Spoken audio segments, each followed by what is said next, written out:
the strategy of the department over the course of the last couple of years, or more than that even, is to have master plans per river, per major river basin.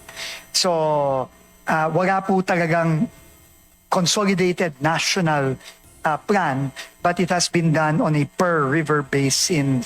Inamin ni Public Works and Highway Secretary Vince Dizon na wala pa silang National Flood Control Master Plan matapos payuhan ng eksperto ang ahensya na gumamit ng targeted approach o tiyak at nakatuong pamamaraan. Sa pagdinig kahapon sa panukalang budget ng DPWH, sinabi ng kalihim na 18 pangunahing river basin pa lang ang mayroon ng flood control plan. Ayon kay Palace Press Officer Undersecretary Claire Castro, bukas naman ang Malacanang sa pagkakaroon ng isang National Flood Control Master Plan.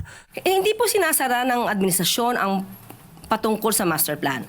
Pero still dapat lahat itong aralin kung ano ang mas makakabuti sa ating bansa, kung paano mas matutugunan ang problema sa pagbaha. Lalo-lalo na kung talagang napakalakas ng buhos ng ulan. Paliwanag ni Yusek Castro, wala namang iniwan na master plan ng nakaraang administrasyon ukol dito. Mayroon anyang flood control master plan sa panahon ni dating Pangulong Benigno Aquino III, ngunit tila napabayaan ang implementasyon nito. So although may mga nabanggit na about the master plan noong panahon ni dating Pangulong Aquino na mukhang hindi rin naman na-implement noong panahon nila. So at ngayon ito daw ay ang kopya ay naiwan di umano sa panahon ni dating Pangulong Duterte. Pero sa huli kong pakikipag-usap pa kay Secretary Bono Anon, ang sabi po niya, nung tinanong po natin itong master plan na to, ay wala daw po silang natanggap.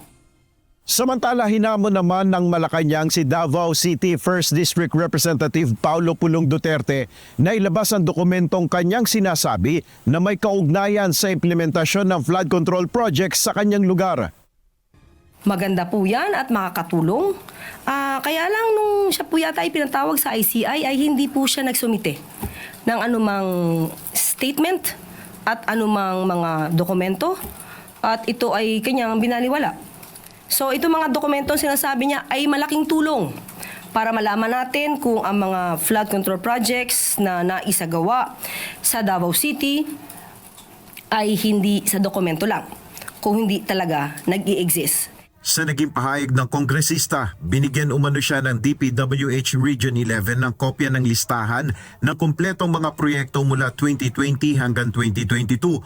Handa umano siyang ipadala ito sa kinaukulan. Ang pahayag na ito ni Congressman Pulong ay may kaugnayan sa sinabi ni Ombudsman Jesus Crispin Remulla na epicenter umano ng flood control ang Davao City noong panahon ni dating Pangulong Rodrigo Duterte. Nel Baribuco, UNTV News and Rescue. Diyos ang aming sandigan, serbisyo publiko ang aming pinahalagahan.